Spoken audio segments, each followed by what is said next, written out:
I can't when you're watching me. Edward, please. No. Clara, No. come No, on, Edward, boy. let your husband improve your... Look at the...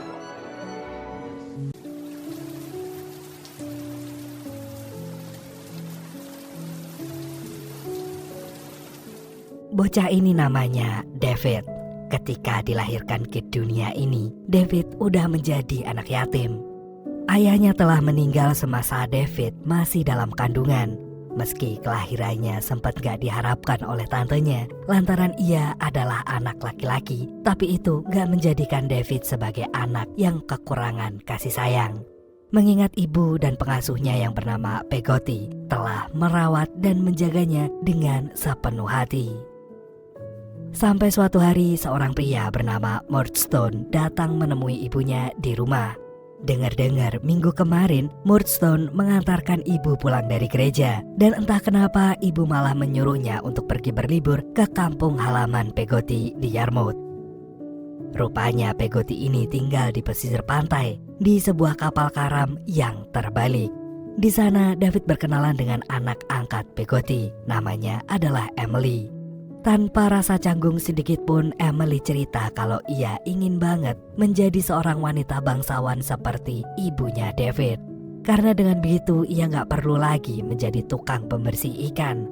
Setelah puas mencurahkan isi hatinya, Emily pun segera ngajakin David bermain bersama. Dear Mama, Yarmouth is, and I'm only sorry you cannot see it. Seketika hati David terasa sangat bahagia, namun ternyata kebahagiaan itu gak bertahan lama. Saat David pulang, ia dikejutkan dengan sebuah kenyataan bahwa ibunya dan Murdstone telah menikah. Dan dengan seenak jidatnya, Murdstone mengajak kakaknya yang bernama Jane untuk tinggal serumah dengan mereka. Dan sejak saat itu hidup David terasa seperti neraka jahanam, di mana ayah dan bude tirinya itu seringkali bertingkah sok berkuasa seperti seorang penjajah yang ingin menguasai segala-galanya. Seperti yang terjadi hari itu, Murdstone menyuruh David membacakan sebuah cerita, tapi karena David gugup, ia mendadak jadi buta huruf. Dan David pun mengakui kalau dirinya adalah anak yang bodoh. Sang ibu yang mendengarnya segera membantahnya dan terus menyemangati David. Namun Murdstone gak menyukainya. Ia lantas membentak ibu David, lalu menghukum David dengan kekerasan. Now, whenever I have an obstinate dog or horse, I beat... I can't when you and Miss Murdstone are watching me. Edward, please stop. Kini David pun dikurung semalaman di kamar, dan setelah itu ia pun dikirim ke London untuk bekerja sebagai buruh pabrik botol milik keluarga Murdstone. Di hari pertamanya kerja, David dibully habis-habisan gara-gara gak becus ngerjain kerjaannya. Bahkan ia sampai difitnah setelah memecahkan sebuah botol. Akibat kekejaman fitnah itu, David kena marah habis-habisan sama atasannya. Dan sebagai hukuman, David selama bekerja harus memakai papan yang bertuliskan "He bites" atau dia menggigit. Sontak David menjadi bahan tertawaan para pekerja lainnya. It's as he bites. Selama tinggal di London, David numpang hidup di rumah seorang pria bernama Micawber. Di mana Micawber ini demen banget menebar hutang sampai setinggi gunung Everest. Makanya di depan rumahnya sekarang ada begitu banyak orang yang sedang mengantri ingin menagih hutangnya Micawber. Namun untuk kesekian kalinya Micawber berhasil kabur. Lelah dengan apa yang terjadi, Micawber ingin COD aja dengan malaikat maut. David yang gak tega melihatnya segera menawarkan diri untuk membantu mencicil hutangnya Micawber dari uang hasil kerjanya nanti. Mendengar itu, Micawber pun langsung mengurungkan niat buruknya. Dan saat malam tiba, David dengan senang hati menawarkan makanannya kepada Micawber sekeluarga. Awalnya Micawber malu-malu kucing menolaknya, tapi akhirnya ia dan anggota keluarga terus mengambil makanan David sampai ludes. Padahal David ini sama sekali belum memakannya. Hari demi hari pun berlalu. David lambat laun mulai terbiasa dengan pekerjaannya. Ia terus bekerja dengan sebaik mungkin hingga membuatnya gak lagi kena bully. Dan tanpa terasa David kini telah tumbuh dewasa. Sewaktu David lagi ngobrol santuy dengan Micawber, tiba-tiba mereka dikejutkan dengan suara ketukan pintu yang sangat kencang. Rupanya itu adalah petugas kepolisian. Karena Micawber gak bisa mengelak lagi, akhirnya semua barang di rumahnya disita. Ia dan keluarganya lalu ditangkap dan dijebloskan ke penjara. Sementara itu David menyelinap tidur di pabrik botol. Beberapa hari kemudian saat David lagi kerja seperti biasanya, mendadak Murdstone dan Jane datang mengunjunginya. Di situ Murdstone memberitahu David bahwa ibunya sakit parah dan kini telah berpulang ke pangkuan Sang Pencipta. Mendengar itu David buru-buru minta izin untuk melihat ibunya yang terakhir kali. Namun Murdstone melarangnya karena ibu David udah dimakamkan minggu lalu. Dan tentu aja kabar itu membuat David murka sejadi-jadinya. You can't take something from someone who has nothing! You've always been dead. Sambil menahan tangis, David rela berjalan kaki ribuan kilometer demi bisa mengunjungi makam sang ibu. Tadinya David mengira ia sudah gak memiliki siapa-siapa lagi di dunia ini. Namun sesaat kemudian David teringat dengan cerita ibunya tentang Tante Betsy. Tanpa pikir panjang, David pun pergi ke rumah tantenya itu, yang mana tantenya tinggal di sebuah rumah yang sangat mewah yang mirip dengan hotel bintang 10. Awalnya Betsy menolak mentah-mentah kehadiran David, tapi begitu melihat kondisi David yang sangat ngenes itu, gak berdaya kayak gelandangan, bahkan sampai sempat pingsan, Betsy pun akhirnya luluh. Ia lalu menyuruh David lekas membersihkan diri. Setelah mandi, David segera menemui tantenya di meja makan. Di saat itulah Betsy memberitahu David bahwa mulai sekarang ia akan memanggil David dengan nama Trotwood. Ia berencana akan menyekolahkan David asalkan David bersedia dipanggil dengan nama itu. Karena gak ada pilihan, David pun akhirnya setuju-setuju aja. Lalu David diminta untuk memanggil sepupu Betsy yang bernama Dick. Saat ini Dick sedang terobsesi menulis cerita tentang Raja Charles I. Saking sibuknya menulis, ia jadi sering mengurung dirinya di kamar. Bahkan seisi kamarnya dipenuhi dengan potongan-potongan kertas yang berisikan tulisan dari buah pikirannya yang mumet. Merasa memiliki hobi yang sama, David langsung menunjukkan koleksi tulisannya. Seketika David pun memiliki ide untuk Dick sejenak melepaskan segala kepenatan yang memenuhi pikirannya, yaitu dengan menempelkan potongan-potongan tulisan Dick pada layang-layang. Lalu kemudian mereka terbangkan bersama-sama. You have to fly it first. Come on. Isn't that magnificent? Beautiful. It's as if I'm reading for the bar. Keesokan harinya, saat David sedang mengusir keledai, tiba-tiba datanglah seorang pria yang merupakan konsultan keuangan tantenya. Ia saat itu datang bersama dengan anak gadisnya yang bernama Agnes. Selain seorang konsultan, ayahnya Agnes ternyata juga seorang pemilik sekolah yang nantinya akan menjadi tempat David bersekolah. Selagi Besti sibuk ngobrol dengan ayahnya Agnes, David berinisiatif ngajakin Agnes ikut bermain layang-layang bersama dengan Dick.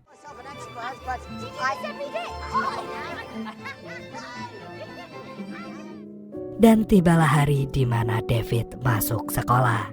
Sesampainya di sana, seorang tukang bersih-bersih yang bernama Uriah segera mengangkut barang-barangnya. Gak lama kemudian David diajak ke kelasnya. Terlihat ada seorang siswa yang sangat disegani di kelas itu. Namanya adalah James. Dikarenakan gak ingin masa lalunya sebagai buruh pabrik botol terkuak, apalagi sampai dikucilkan. Gara-gara itu, David pun akhirnya terpaksa mengenalkan namanya sesuai dengan nama dari tantenya, yaitu Trotwood. Dan di luar dugaan, James dan yang lainnya menyambut hangat kedatangan David. Malamnya di asrama sekolah, di saat David sedang mengemasi barangnya, James tiba-tiba nyeletuk kalau mulai sekarang ia akan memanggil David dengan panggilan khusus, yaitu Daisy. David gak mau ambil pusing dan mengiyakan aja apa maunya James.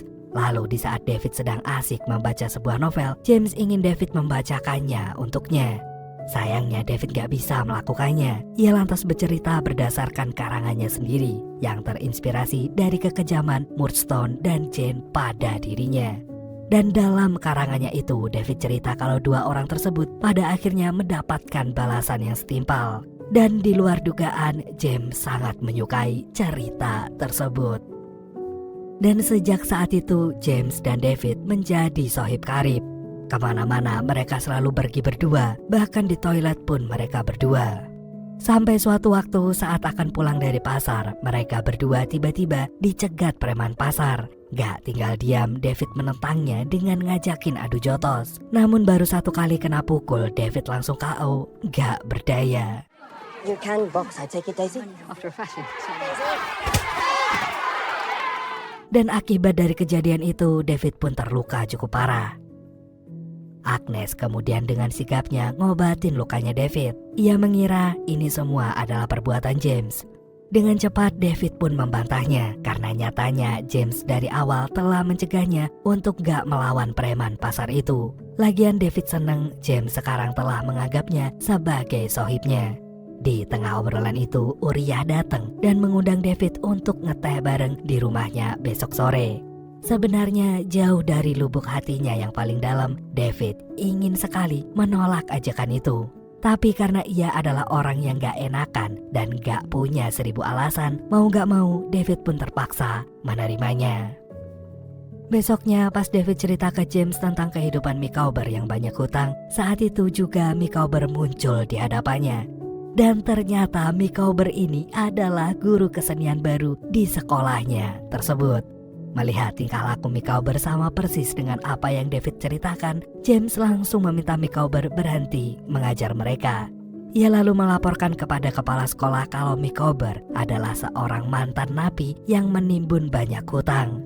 James yakin Micawber kesini karena bermaksud ingin kembali memanfaatkan sifat baiknya David.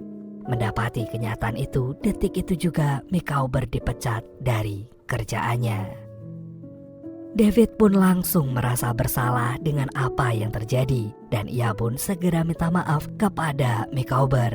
Gara-gara dia, Micawber harus kehilangan pekerjaan. Meski sedikit kesal, Micawber mau gak mau harus memaafkan David. Ia lalu minta ongkos 2 kali lipat dari harga sebenarnya kepada David.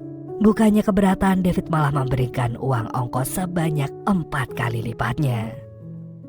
Sorenya, David menepati janjinya dengan Uriah. Walaupun terpaksa, David mencoba tetap menikmati apa yang udah dihidangkan oleh ibunya Uriah. Di situ Uriah memberitahu David tentang harapannya yang ingin banget magang di kantor ayahnya Agnes. Untuk itu, ia meminta David membujuk ayahnya Agnes agar menerima dirinya magang di sana. Jika David menolak, ia mengancam akan membeberkan rahasia David yang pernah jadi buruh pabrik botol kepada semua orang.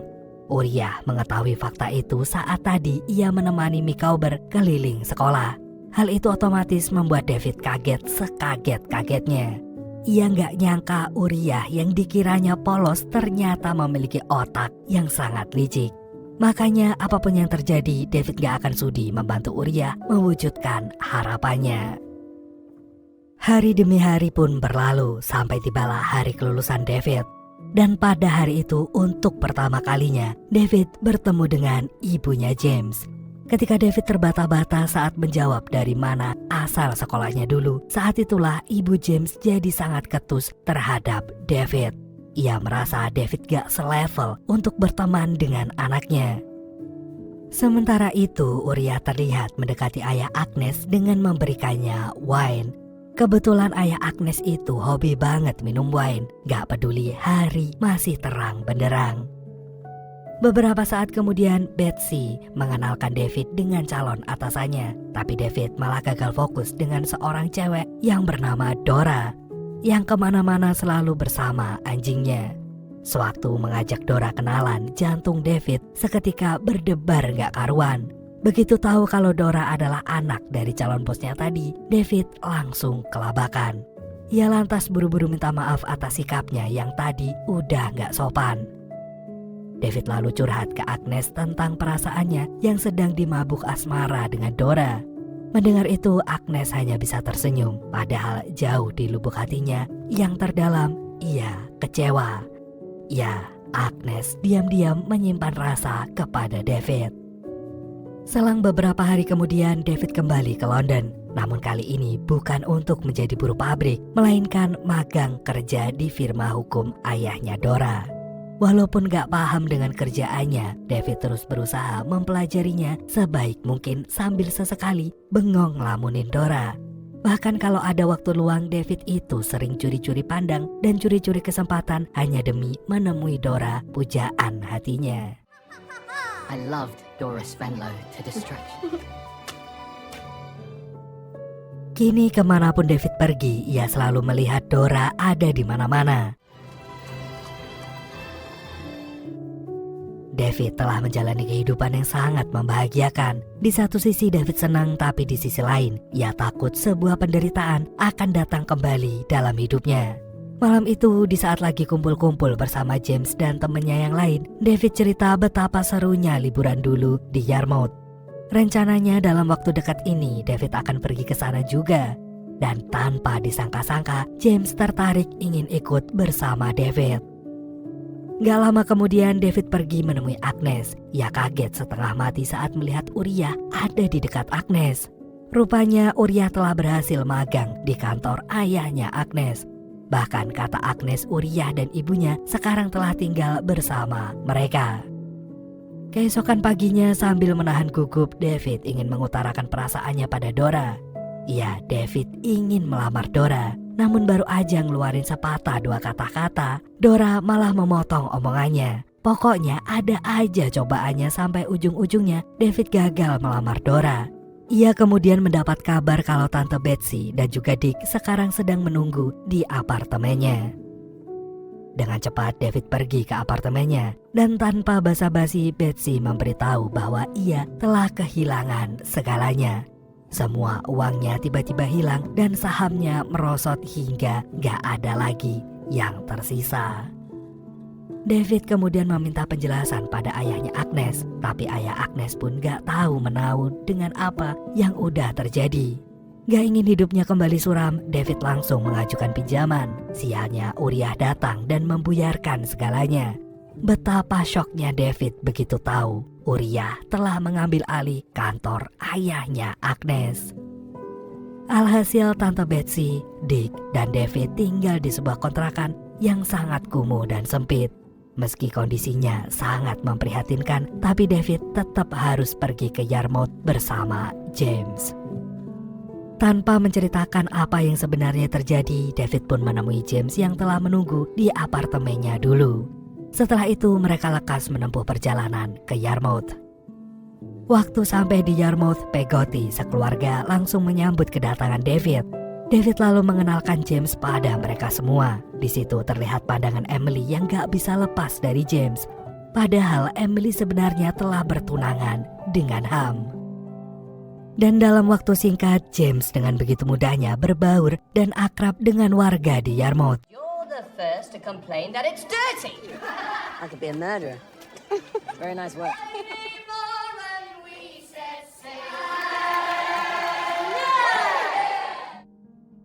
Ketika David sedang bersiap-siap untuk pulang, Ham mengabarkan kalau Emily sedang bersama James. Dalam surat yang ditinggalkan Emily, ia mengatakan bahwa ia dan James saling jatuh cinta. Meskipun harapannya menjadi bangsawan gak kesampaian, tapi setidaknya derajatnya akan naik jika hidup berdua bersama James.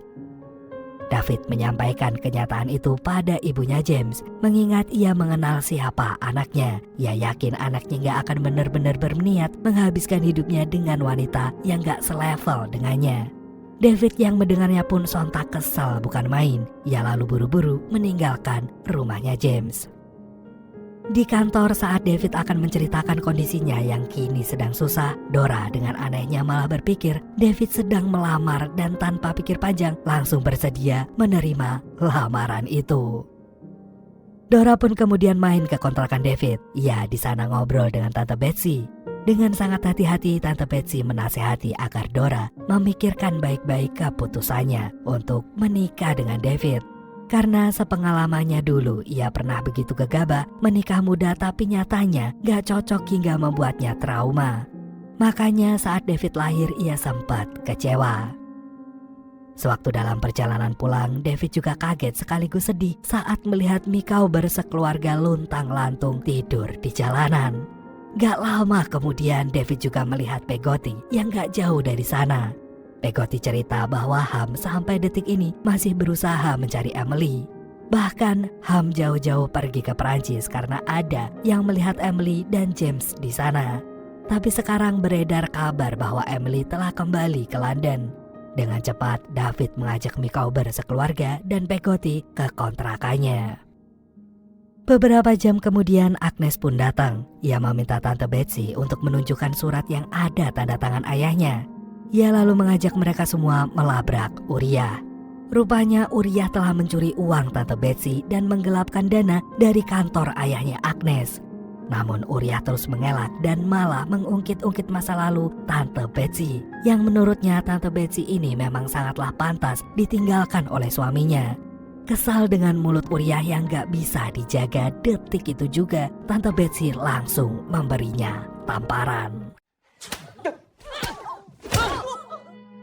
Dengan cepat ayah Agnes pun memecat dan meminta Uriah untuk segera angkat kaki dari kantornya. Sorenya dengan sangat serius Dora bilang bahwa ia sadar hubungannya dengan David sebenarnya gak cocok. Untuk itu Dora ingin menyudahi hubungan mereka. Dan beberapa saat kemudian Peggotty memberitahu David kalau Emily telah ditemukan. Mereka kemudian bergegas menghampiri Emily.